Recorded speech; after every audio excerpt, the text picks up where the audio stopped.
My name is Donovan Livingston, and I came to address you in the best way I know how, but you have to forgive me. I have to take this moment in for a little while.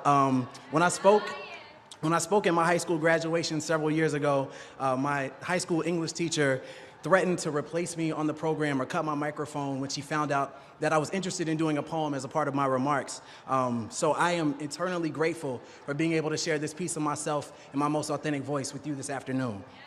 So, spoken word poetry. It insists on participation, so if you feel so compelled, snap, clap, throw up your hands, rejoice, celebrate. Class of 2016, this is your address, and this is your day. Education, then, beyond all other devices of human origin, is a great equalizer of the conditions of men. Horace Mann, 1848. At the time of his remarks, I couldn't read, I couldn't write. Any attempt to do so, punishable by death. For generations, we have known of knowledge's infinite power, yet somehow we have never questioned the keeper of the keys, the guardians of information. Unfortunately, I've seen more dividing and conquering in this order of operations, a heinous miscalculation of reality. For some, the only difference between a classroom and a plantation is time.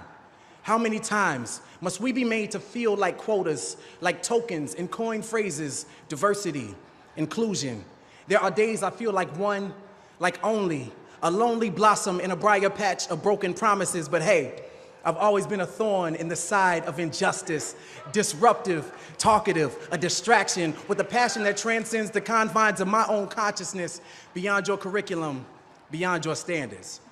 I stand here, a manifestation of love and pain with veins pumping revolution. I am the strange fruit that grew too ripe for the poplar tree. I am a dream act, dream deferred, incarnate, and a movement, an amalgam of memories America would care to forget.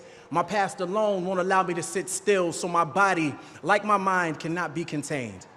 As educators, rather than raising your voices over the rustling of our chains, take them off, uncuff us, unencumbered by the lumbering weight of poverty and privilege, policy and ignorance. I was in the 7th grade when Ms. Parker told me, Donovan, we could put all of your excess energy to good use.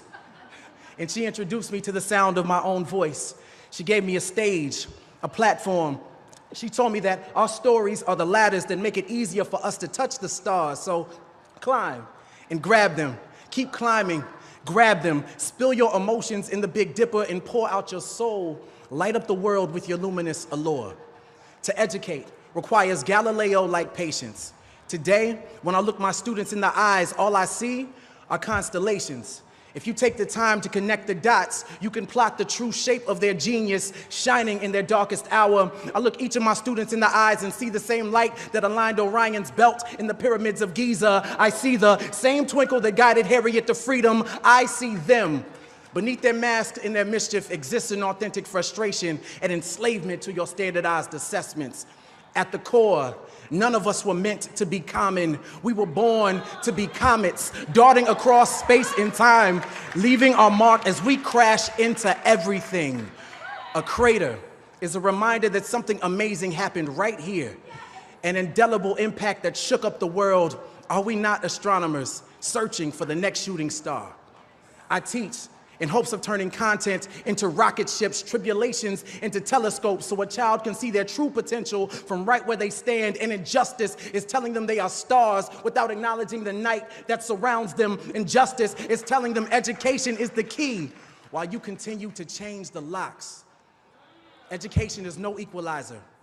Rather, it is the sleep that precedes the American dream. So wake up, lift your voices until you've patched every hole in a child's broken sky. Wake up, every child, so they know of their celestial potential. I've been the black hole in a classroom for far too long, absorbing everything without allowing my light to escape. But those days are done. I belong among the stars, and so do you. And so do they.